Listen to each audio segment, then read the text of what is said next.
الحمد لله الحمد لله وحده والصلاة والسلام على من لا نبي بعده أما بعد فأعوذ بالله من الشيطان الرجيم بسم الله الرحمن الرحيم اليوم أكملت لكم دينكم وأتممت عليكم نعمتي ورضيت لكم الإسلام دينا صدق الله العظيم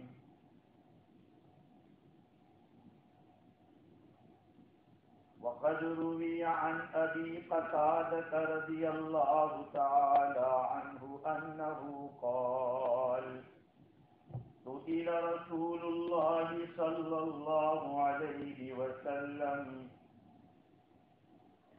عن صوم يوم عرفة فقال رسول الله صلى الله عليه وسلم يكفر السنة الماضية والباقية أو كما قال عليه الصلاة والسلام.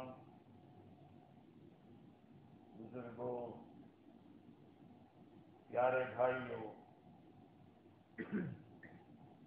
عشر ذی الحجہ چل رہا ہے. آج ذی الحج کی 5ویں تاریخ ہے.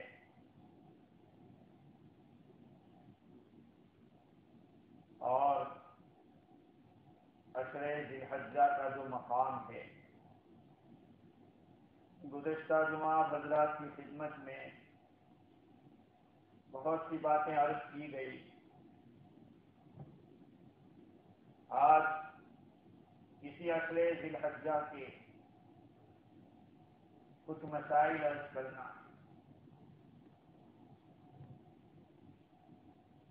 اس عشرے کے اندر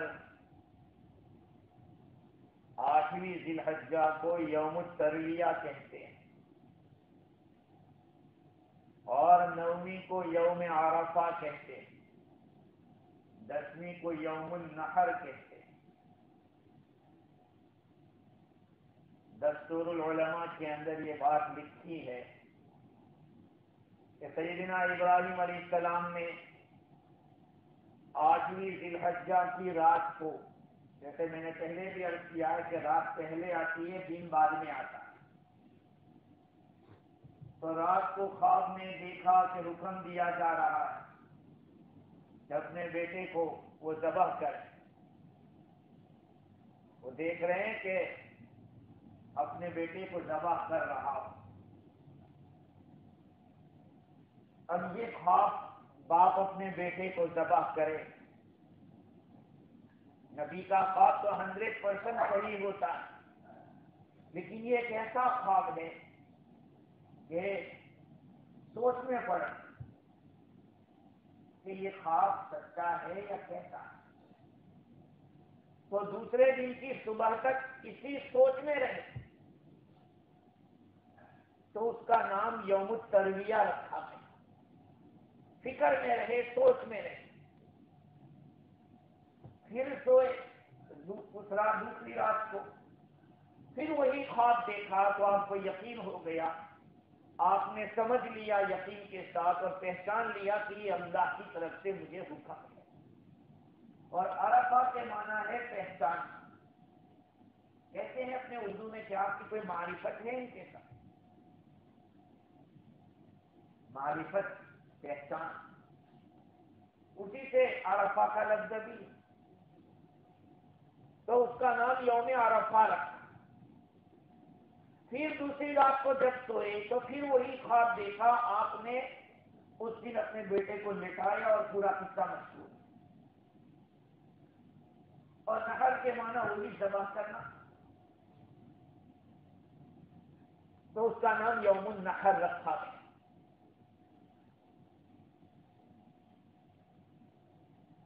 اب یہ یوم عرفہ ہسٹری کے اعتبار سے بہت ہی قیمتی دن ہے،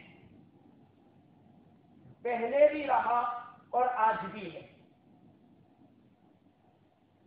سیدنا ابراہیم علیہ السلام نے جو خواب دیکھا تھا اور خواب کو انہوں نے سچا سمجھ لیا تھا، اسی سے یوم عرفہ رکھا گیا۔ تو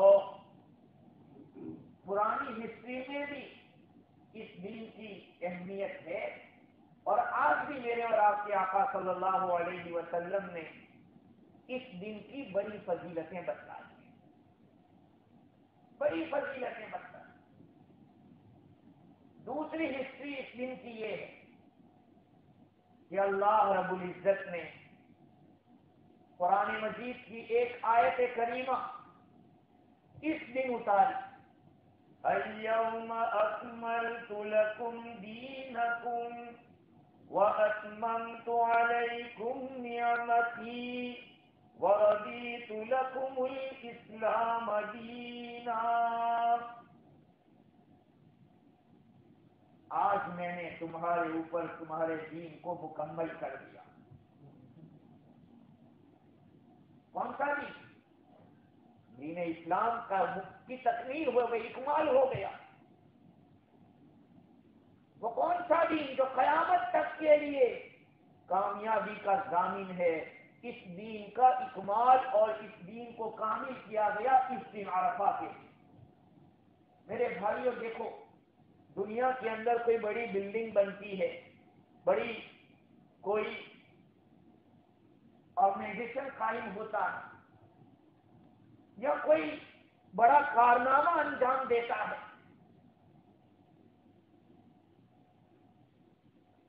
اس دن کو لوگ بڑی اہمیت دیتے ہیں۔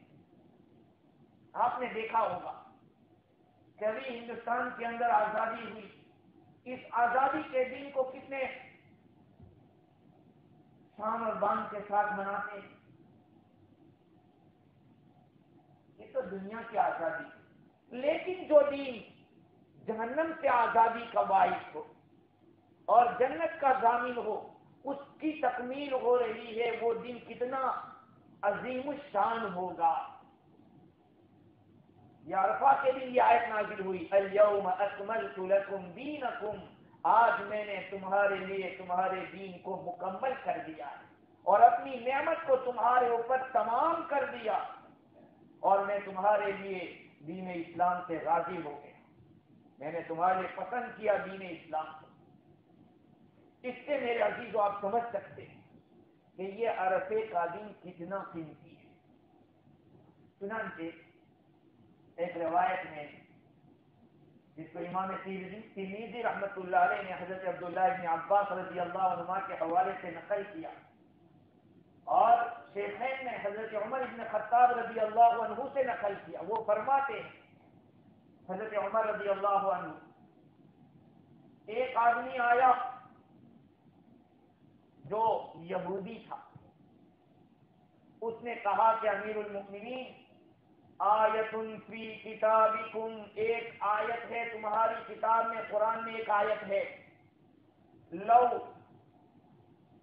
علینا معشر یہود نزلت، اگر ہم یہودیوں پر وہ آیت نازل ہوتی، لاتخذنا ذلک اليوم عیدا، ہم اس دن کو ایک عید منا لیتے، اس دن کو اپنے لیے عید کا دن سمجھتے۔ کون کہہ رہا ہے؟ یہودی کہہ رہا ہے۔ حضرت عمر بن خطاب رضی اللہ تعالیٰ عنہ سے کہہ رہا کہ تمہاری کتاب میں ایک آیت ہے، تو ایسے ہی اس نے کہہ دیا، اس نے پڑھا ہوگا تبھی تو کہا۔ آج دنیا کے اندر دوسری قومیں جتنی ریسرچ کر رہی ہے ہمارے قرآن کی، ہم اتنا نہیں دیکھتے۔ قرآن میں ایک آیت ہے، تمہاری کتاب میں ایک آیت ہے، اگر یہ کتاب ہم یہودیوں پر اترتی تو ہم اس دن کو عید اور خوشی کا دن مناتے۔ حضرت عمر رضی اللہ عنہ نے فرمایا، ایو آیت، ایت آیت، کون سی آیت؟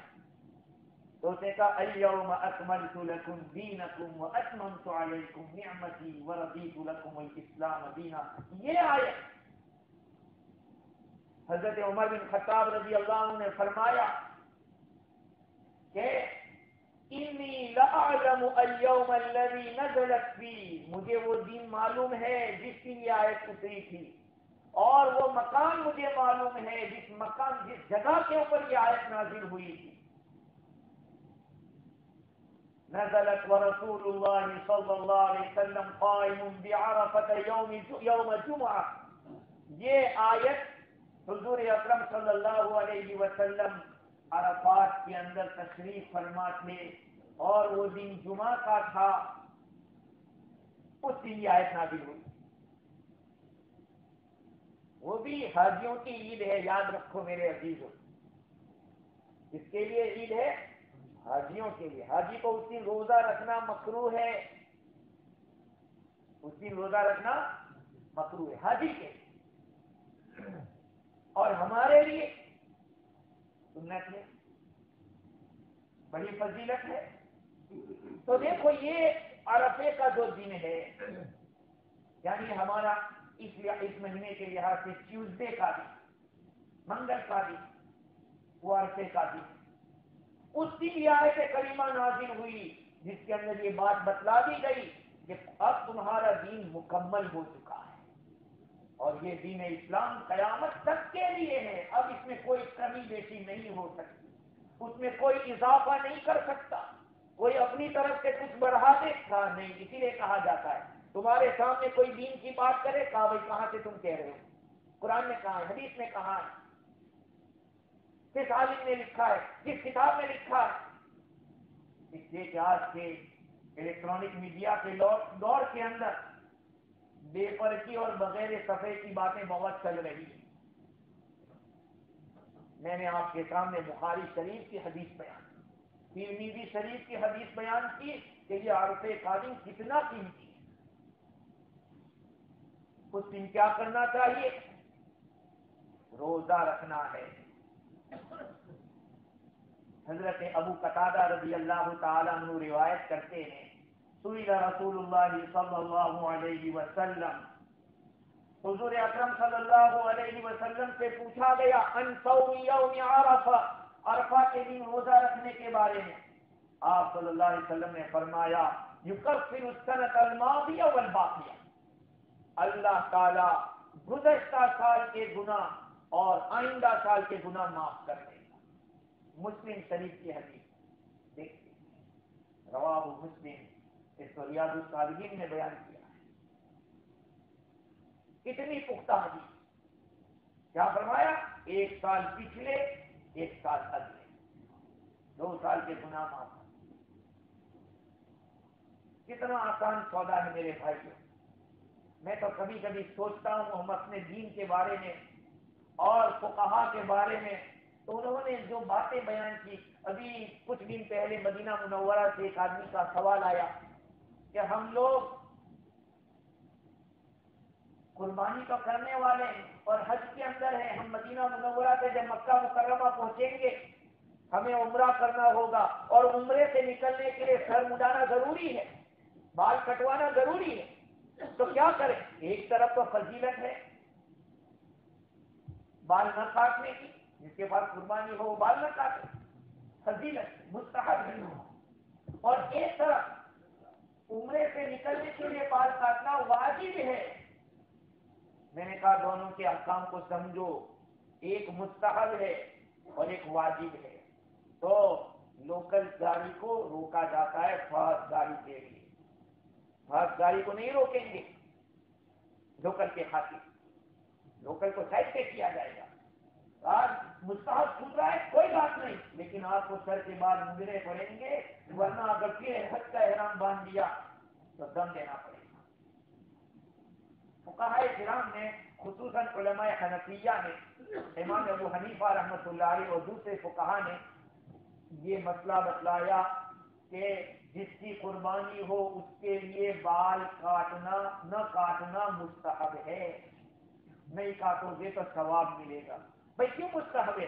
ایک بات تو میں نے گزشتہ بتلائی تھی کہ حاجیوں سے مشابہت ہو رہی ہے، حاجی بال نہیں کاٹتے، ناخن نہیں کاٹتے، تو کافی ان کے ساتھ مشابہت کرو. لیکن ایک بہترین وجہ علامہ طورپشتی رحمۃ اللہ علیہ کے حوالے سے ملا علی قاری اور دوسرے محدثین نے لکھی وہ یہ ہے کہ قربانی کرنے والا قربانی کو اپنے بدلے میں پیش کر رہا ہے، قربانی کو اپنے بدلے میں پیش کر رہا ہے۔ اب جب قربانی ایک آدمی کی جگہ پہ ذبح ہو رہی ہے اور آپ نے بال کاٹ لیے، ناخن کاٹ لیے، تو آپ کے بدن کا کچھ حصہ نکل گیا، تو جو پوری فضیلت اور رحمت اور برکت آپ کی پوری باڈی کو ملنی چاہیے وہ نہیں ملے گی۔ سے کہا کہ ذی الحج کا پہلا کام اس سے بند کر دو بال کاٹنا، ناخن کاٹنا، تاکہ آپ کی پوری باڈی کو برکت ملے، اور یہ جو جانور آپ کی طرف سے ذبح ہو رہا ہے آپ کی پوری باڈی کے ہر عضو کی طرف سے کاٹا جائے، ذبح ہو۔ یہ حکمتیں ہیں۔ ہم لوگ دین کو سمجھیں تو واقعتاً ایک انگلی رکھنے کی جگہ ہے، ایسا دین ہے ہمارا۔ الحمدللہ بڑے سرے صدر سے میں بات کہہ رہا ہوں، مجھے بہت اطمینان ہے جب بھی دین کی کوئی بات نئی ملتی ہے یا سمجھ میں آتی ہے، واقعتاً ایک دلی خوشی ہو۔ تو عرفے کا دن میرے عزیزو بڑا قیمتی دن ہے۔ احادیث شریفہ کے اندر ابن حبان نے نقل کیا، حضرت جابر رضی اللہ تعالیٰ عنہ فرماتے ہیں نبی اکرم صلی اللہ علیہ وسلم نے ارشاد فرمایا افضل الایام یوم عرفہ، تمام دنوں میں افضل دن عرفے کا دن ہے، تمام دنوں میں افضل دن عرفے کا دن۔ اور جیسے میں نے عرض کیا ایک سال کے اگلے ایک سال کے پچھلے گناہ معاف ہو۔ دوسری بات یہ ہے اس کو تو کئی ہزار دن کے اوپر افضل، 10,000 اور 1,000 دنوں سے اس کو افضل بتلایا گیا عرفے کے دن۔ اگر ہم اس کی فضیلت کو نہ سمجھے میرے عزیزوں تو ہماری کوتا ہے۔ دوسری ایک بات بتاؤں، ہمارے مذہب اسلام کے اندر اللہ رب العزت کی طرف سے اس طرح کی باتیں مقرر کی گئی کہ کسی عمل کے بعد خوشی ہو۔ اب عید کا دن آ رہا ہے تو اس سے پہلے کوئی عمل ہونا چاہیے، بھئی عمل کے بعد جو خوشی ملتی ہے اس میں مزہ آتا ہے۔ رمضان کے روزے رکھ کر، پورے مہینے کے روزے رکھ کر عید کا دن ملتا ہے اللہ کی طرف سے، وہ ایک دن کا۔ ابھی حاجی لوگ حج کریں گے، قربانی دیں گے، اور ہم بھی اگر ایک دن کا روزہ رکھیں گے تو پھر ہماری خوشی ہوگی، کیونکہ عمل کے بعد خوشی ہوتی ہے۔ اس لیے ہر مسلمان مرد کو، عورت کو روزہ رکھنے کی کوشش کرنا چاہیے۔ دوسری ایک بات یہ ہے کہ یوم الترویہ، لیلۃ الترویہ، لیلۃ العرف، لیلۃ عرفہ، لیلۃ النحر، یہ جو راتیں ہیں بڑی برکت والی راتیں ہیں۔ حضرت معاذ رضی اللہ تعالیٰ عنہ روایت کرتے ہیں نبی اکرم صلی اللہ علیہ وسلم نے ارشاد فرمایا من احیا اللیالی الاربعۃ دخل الجنہ، جو آدمی 4 راتوں کو بیداری کرے گا، راتوں کو زندہ کرے گا، وہ جنت میں داخل ہو جائے گا۔ کیا فرمایا؟ جو آدمی 4 راتوں کو زندہ کرے گا۔ احیا کے معنی زندہ کرنا۔ اب رات کو زندہ کرنے کا کیا مطلب؟ بھائی ایسے ہی بیٹھے بیٹھے باتیں کرتے رہیں یا دوسرے مشاغل کے اندر مشغول رہیں، وہ بھی بیدار رہنا ہے، لیکن رات کی زندگی یہ ہے کہ اللہ سے لو لگائیں، اللہ کی عبادت کریں، نفلیں پڑھیں، اللہ سے معافی مانگیں، اللہ سے دعا کریں۔ یہ 4 راتیں دخل الجنہ، جنت میں داخل ہوگا۔ علامہ البانی نے کہا کہ ہذہ روایت صحیح، یہ روایت صحیح ہے۔ اس میں پہلی رات لیلۃ الترویہ، یعنی سنڈے کی جو رات، سنڈے کا دن گزر کر جو رات آئے گی وہ ہے لیلۃ الترویہ۔ پھر منڈے کا دن گزر کر جو رات آئے گی وہ لیلۃ عرفہ، اور اس کا منڈے ٹیوزڈے کا دن گزر کر جو رات آئے گی وہ لیلۃ النحر ہے۔ تو ان 3 راتیں ہوئی، لیلۃ الترویہ، لیلۃ عرفہ، لیلۃ النحر، اور چوتھی رات لیلۃ الفطر، عید الفطر کی رات۔ حضور اکرم صلی اللہ علیہ وسلم نے فرمایا جو ان 4 راتوں کو عبادتیں کرے گا جنت میں داخل ہو جائے گا۔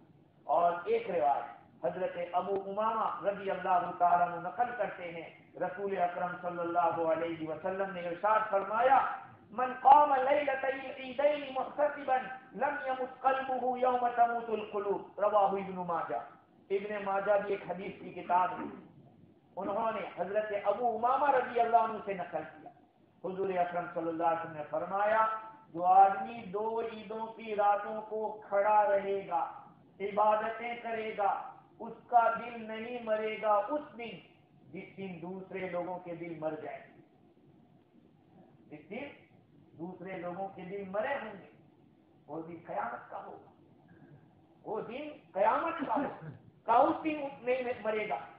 وہ ایک عید الاضحیٰ کی رات ہے، ایک عید الفطر کی رات ہے، ان 2 راتوں میں عید الفطر تو گئی، اب عید الاضحیٰ آ رہی، تو میرے عزیزو یہ جو اشرا ہے بڑا قیمتی اشرا ہے، اگر ہم اس کی قدر کریں تو دوسرا ایک عمل ان دنوں میں یہ کرنا ہے کہ عرفے کی فجر کی نماز سے لے کر یعنی ٹیوزڈے کی فجر کی نماز سے لے کر ٹیوزڈے، وینسڈے، تھرسڈے، فرائیڈے اور سیٹرڈے کی اثر تک 23 نمازیں، 23 نمازیں تکبیر تشریق پڑھنا ہے، اللہ اکبر لا الہ الا اللہ اللہ اکبر وللہ الحمد، یہ تکبیر تشریق ہے۔ اصل میں تشریق کیوں کہتے ہیں ان کو؟ ایک وجہ تو علماء نے یہ لکھی ہے کہ تشریق کے معنی ہے دھوپ میں سکھانا۔ عرب حضرات کا یہ معمول تھا، آج بھی ان کا معمول ہے، ہم لوگوں نے تو فریج کے پابند ہو گئے۔ عرب لوگ کیا کرتے ہیں، قربانی کے زمانے میں اس وقت بھی کرتے تھے، گوشت کو کاٹ کر دھوپ میں سکھاتے تھے،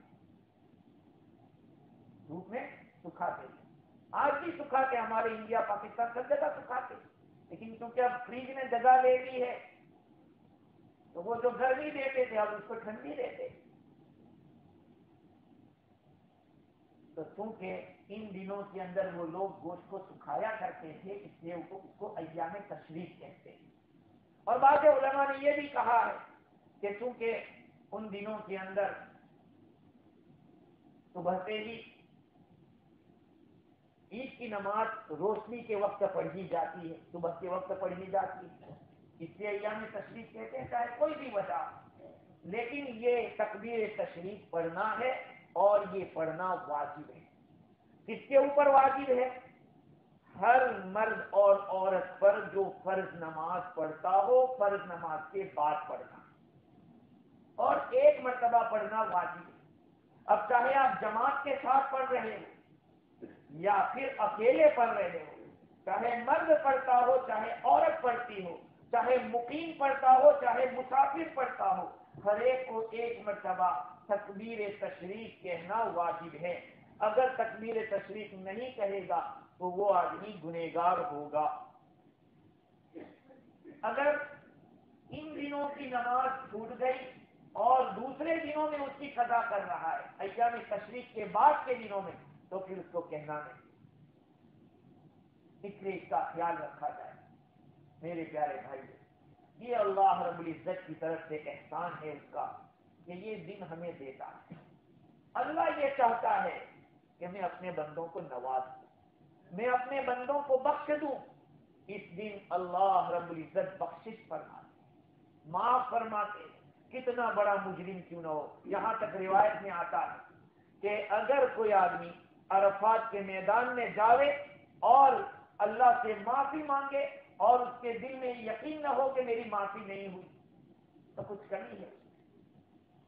عرفے کے دن اللہ رب العزت بخشش فرماتے، لوگوں کی معافی، اس دن شیطان ذلیل ہوتا ہے، اس لیے کہ شیطان یہ سوچتا ہے کہ میں نے سال بھر کی جو محنت کی تھی اس کو میں نے گناہ پر لگایا، اللہ کی نافرمانی اس سے میں کرواتا رہا، آج اس نے اللہ سے معافی مانگ لی اور اللہ نے اسے معاف کر دیا، تو میری کری کرائی جو محنت تھی وہ اس نے ضائع کر دی۔ اس لیے میرے بھائیوں، ایک حدیث شریف میں یہ بھی ہے کہ جو آدمی عرفے کے دن اپنے کان کی حفاظت کرے اور اپنے دل کی حفاظت کرے، اپنے زبان کی حفاظت کرے، غفر لہ، اللہ اس کی مغفرت کر دے گا، اس کی مغفرت ہو جائے گی۔ حدیث شریف کے الفاظ یہ ہیں، یوم عرفہ ھذا یوم من ملک فیہ سمعہ وبصرہ ولسانہ غفر لہ۔ عرفے کا دن تو وہ ایسا دن ہے کہ اس دن جو آدمی کنٹرول کر لے اپنی زبان، اپنے کان کی، اپنی نگاہ کی، اپنی زبان کی، اس کی بخشش ہو جائے۔ میرے پیارے بھائیوں، اللہ رب العزت تو بہانے ڈھونڈتا ہے۔ یہ عرفے کا دن کتنا قیمتی۔ ایک روایت میں ہے جس کو البحر العمیق کے اندر میں نے پڑھا تھا کہ صحابہ کرام غزوہ تبوک کے موقع پر ایک جگہ پر رکے ہوئے تھے، رسول اکرم صلی اللہ علیہ وسلم نے اور صحابہ کرام نے ایک ایسی روشنی دیکھی کہ جس روشنی کو پہلے نہیں دیکھا تھا صحابہ نے۔ حضور اکرم صلی اللہ علیہ وسلم نے حضرت جبریل امین سے پوچھا کہ جبرائیل، یہ کیا بات ہے؟ جبریل امین نے عرض کیا کہ اللہ کے رسول، یہ اصل میں معاویہ بن معاویہ لیثی کا انتقال ہو گیا ہے، اور ان کے انتقال کی وجہ سے اللہ رب العزت نے ان کے لیے یہ خصوصی معاملہ کیا۔ پوچھا کیا وجہ تھی؟ جبریل امین نے عرض کیا کہ یہ معاویہ ابن معاویہ لیثی رضی اللہ تعالی عنہ عشرے ذی الحجہ میں کثرت سے قل هو اللہ پڑھتے تھے۔ کیا پڑھتے تھے؟ مجھے بتاؤ، آپ میں سے کون آدمی ایسا ہے جس کو قل هو اللہ نہیں آتی؟ بولو، کون ایسا آدمی ہے جس کو قل هو اللہ احد کی صورت نہ آتی ہو؟ بچہ بچہ جانتا ہے۔ اگر ہم لوگ اس کو کثرت سے پڑھیں تو کیا اللہ تعالیٰ ہمیں یہ فضائل نہیں دے؟ ضرور۔ حضرت جبریل امین نے پوچھا کہ اللہ کے نبی، اگر آپ کی اجازت دیں اور آپ چاہیں تو ہم آپ کے سامنے ان کو پیش کریں، آپ جنازے کی نماز پڑھیں۔ روایت میں آتا ہے، صاحب بحر العمیق نے لکھا ہے، حضور اکرم صلی اللہ علیہ وسلم نے ان کی جنازے کی نماز پڑھی۔ تو دیکھیے، یہ عرفے کا دن کوئی معمولی دن نہیں ہے، ایک اسپیشل دن ہے۔ میں نے جیسے عرض کیا کہ جب کسی ملک کا کانسٹیٹیوشن بنتا ہے، کوئی بڑی بلڈنگ تیار ہوتی ہے، تو اس بلڈنگ کے تیار ہونے پر ایک دن رکھا جاتا ہے۔ آج تو ریبن کاٹتے ہیں، پتہ نہیں یہ طریقہ کہاں سے لائے۔ اسلامی طریقہ تو ہے نہیں ریبن کاٹنا۔ اسلام میں تو دعا کرو، یاسین پڑھو، بس قرآن پڑھ کے دعا کر لو، 2 رکعت نماز پڑھ لو۔ تو دنیا والے اپنی دنیا کے اندر دنیاوی کاموں کے پورا ہونے پر جشن مناتے ہیں، بڑی محفلیں جماتے ہیں۔ یہ تو پوری دنیا کے لیے دستور حیات، دا لا آف لائف، زندگی گزارنے کا قانون جس کو قرآن کہتے ہیں، اس کے اتارنے کا یہ دین مکمل ہوا۔ جس دن اللہ رب العزت نے جس دن یہ آیت کریمہ اتاری، وہ دن کتنا قیمتی ہوگا۔ ہم مسلمان اگر اس دن کی قیمت نہ سمجھیں تو میں سمجھتا ہوں میرے بھائیوں، ہم نے دین کی قدر نہیں، کیونکہ جب ایک یہودی یہ کہہ رہا ہے کہ ہمارے اوپر یہ آیت اترتی، تو جس دن یہ آیت اتری اس دن ہم لوگ جشن مناتے اور عید مناتے۔ تو میرے عزیز، بڑے مبارک دن چل رہے، اور ابھی آنے والے خصوصاً ٹیوزڈے کا دن، اور پھر جو ایام عید ہے وہ ہے، ایام تشریق ہے وہ ہے۔ آپ سوچئے کہ اللہ رب العزت نے ان کی وجہ سے عید کے دنوں میں روزہ حرام کر دیا، حاجی کو عرفے کے دن روزہ رکھنا منع کر دیا گیا، مکروہ قرار دیا گیا۔ کیوں؟ اس لیے کہ اللہ کی مہمانی کے دن، اور کوئی آدمی کسی کا مہمان بنے اور میزبان کہے کہ آج تو ہمارا روزہ ہے، تم بھی رکھ لو یار، تو کیا کہیں گے؟ مہمان کو میزبان اگر روزہ رکھنے کو کہے گا تو کہیں گے کہ یہ کچھ کنجوس لگتا ہے، کہ خود بھی رکھتا ہے، ہم سے بھی رکھوا رہا ہے۔ اللہ رب العزت نے حرام کر دیا. 5 دن کے روزے رکھنا حرام ہے. 5 دن، ایک عید کا دن، اس کے بعد 3 دن اور رمضان کی عید کا دن، یہ کل 5 دن ہے. اس سے ایک بات یاد رکھیں میرے بھائیو، ایک بات سمجھ میں آتی ہے، دین منمانی کا نام نہیں ہے کہ میں جس کو کہہ دوں مجھے اچھا لگ رہا ہے اس سے کہا کہ چلو کرو. یہ نہیں، کوئی بھی کام کرو اس کے لیے ہمیں تلاش کرنا پڑے گا. حضور اکرم صلی اللہ علیہ وسلم نے کیا تھا یا نہیں کیا تھا، صحابہ کرام نے کیا تھا یا نہیں کیا تھا، یہ ہمیں دیکھنا پڑے گا. دین منمانی کا نام نہیں ہے، وہ تو ربمانی کا نام ہے. حضور اکرم صلی اللہ علیہ وسلم نے پورا بیان کر دیا. اب اگر کوئی بات ہم یوں کہتے ہیں کہ یہ بھی دین ہے حالانکہ اس کا ثبوت قرآن و حدیث میں نہیں ہے، نعوذ باللہ ثم نعوذ باللہ، در پردہ ہم یوں کہہ رہے ہیں نعوذ باللہ کہ حضور اکرم صلی اللہ علیہ وسلم نے اس بات کو چھپایا. نعوذ باللہ، اللہ کے نبی نے کوئی بات نہیں چھپائی. اور اسی مقام کے اوپر عرفے کے دن حضور نے فرمایا تھا حل بلغت، میں نے پہنچا دیا، کیا میں نے پہنچا دیا. یہ عرفے کا دن تھا. میرے عزیز، اللہ رب العزت نے ہمیں چانس دیا، ہم ابھی زندہ ہیں، ہم نیکیاں کر سکتے ہیں، اپنے گناہوں سے معافی مانگ سکتے ہیں، روزے رکھ سکتے ہیں. کیا یہ اچھی بات ہوگی اگر ہم عرفے کا روزہ رکھ لیں اور جن کے ذمہ قربانی واجب ہے وہ اپنی قربانی کریں. اس کے مسائل کو انشاءاللہ جمعید کے موقع پر بیان کیے جائیں گے. اللہ رب العزت سے دعا ہے اللہ رب العزت ہم لوگوں کو ان باتوں پر عمل کی توفیق عطا فرمائے. میرے پیارے بھائیوں، قبروں میں جو سوئے ہوئے ان کو جا کے پوچھیں کہ تمہاری تمنا ہو تو کچھ بتا دو. قبروں میں جا، قبرستان میں جاؤ. اسی لیے تو کہا گیا کہ جمعہ کے دن یا ہفتے میں ایک دن قبرستان جایا کرو اور ان مردوں سے جا کے پوچھو کہ بتاؤ تمہاری کوئی تمنا ہو تو. وہ یہی کہیں گے کہ کچھ نیکیاں اور کر لیتے تو اچھا تھا. آج ہماری زندگی ہے، اللہ نے ہمیں سمجھ دے رکھی ہے، چل رہی ہے، ہمارے اوقات جو ضائع ہو رہے ہیں. یقیناً میں عزیزوں ان ملکوں کے اندر نفل روزہ رکھنا بہت مشکل ہوتا ہے. میں تو بار بار دوستوں سے کہتا رہتا ہوں کہ بہت مشکل ہوتا ہے، سب کھا رہے ہو اور ہمارا کھانا بند ہو تو اس وقت ایسا لگتا ہے کہ یار یہ نفس کا مقابلہ ہے. اور اس شریعت مطہرہ کے اندر نفس کے خلاف چلنا بہت ہی زیادہ اللہ کی نظر میں قیمتی ہے. اللہ تعالیٰ خوش ہوتے ہیں جو آدمی اپنے ذاتی ڈیزائر کے خلاف چلتا ہے شریعت کی موافقت کے لیے. شریعت کی موافقت کے لیے، یہ نہیں کہ ایسے ہی. ہر چیز کی ایک اصل ہے، ہمیں اصل کو دیکھنا پڑتا ہے. خیر میرے عزیزوں، یہ اللہ تعالیٰ نے ہمیں موقع دے رکھا ہے، ہمیں اس کی قدر کرنی چاہیے اور ہر ایک کو اپنے گھر والوں کو بھی کہنا چاہیے. اس معاملے میں عورتیں بہت آگے ہوتی ہیں، عورتیں روزہ رکھنے کے لیے تیار رہتی ہیں. ہم لوگ اگر اپنی عورتوں کو تھوڑا سا ساتھ دے دیں اور اس کی طرف ہم توجہ دلائیں تو ضرور عورتیں نیکیوں کے کاموں کے اندر ہم سے آگے بڑھ جاتی. عورتیں آگے بڑھتی. ہم نے دیکھا سوال کے اندر بھی الحمدللہ کئی لوگوں نے رکھا، عورتوں نے بھی رکھا.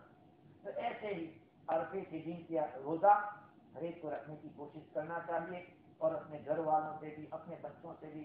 کئی اگر ہم اپنے بچوں کے پاس نہیں رکھوائیں گے یا اگر ہم نہیں رکھیں گے بچوں کے سامنے تو بچوں کو پتہ کیا کرے گا. بچے یہ سوچیں گے کہ رمضان کے روزے ہوتے ہیں بس اور کوئی روزہ تو ہے نہیں. حالانکہ رسول اکرم صلی اللہ علیہ وسلم نے یہ نفل سنت روزے جو مشروع فرمائے اس کی بنیادی وجہ ایک یہ بھی ہے، کل قیامت کے میدان میں جیسے فرض نمازوں کی کمی کو پورا کیا جائے گا نفل نمازوں، ایسے ہی روزوں کی کمی کو پورا کیا جائے گا. فرض روزوں کی کمی کو پورا کیا جائے گا نفل روزوں کے ذریعے. اگر یہ نامہ اعمال میں کچھ نفل روزے اگر مل گئے میرے عزیزو، اللہ رب العزت کی یہاں نجات ہو سکتی ہے. اس لیے یہ چھوٹی چھوٹی نیکیوں کو چھوٹی نہ سمجھا جائے، اس کو اپنی سعادت سمجھ کر، یہ سوچ کر کہ پتہ نہیں آئندہ زندگی ملتی ہے یا نہیں، یہ سوچ کر آدمی روزہ رکھے اور کوشش کرے ان دنوں کی قدر کرنے کی، راتوں کو عبادت کرے. جیسے میں نے عرض کیا کہ 4 راتیں ایسی ہیں جو ان 4 راتوں میں عبادت کرے گا وہ جنت واجب ہو جائے گی. ایک لیلۃ الترویہ، ایک لیلۃ عرفہ، ایک لیلۃ النحر اور ایک لیلۃ الفطر. ایسے عید الفطر جو رمضان کی عید ہوتی ہے وہ تو گئی، لیکن یہ ابھی جو آ رہی ہے گھومتے تھے. میں نے عرض کیا کہ سنڈے کی رات جو ہے, سنڈے کا دن گزرنے کے بعد جو آئے گی وہ رات, منڈے کا دن گزر کر جو آئے گی, اور ٹیوزڈے کا دن گزر کر جو رات آئے گی. خوب عبادت کرے, خوب اللہ کی طرف متوجہ ہو اور اللہ کو منانے کی فکر کرے. اللہ تعالیٰ مجھے اور آپ کو صحیح سنی باتوں پر کہنے اور سننے سے زیادہ عمل کی توفیق عطا فرمائے. وآخر دعوانا الحمدللہ رب العالمین.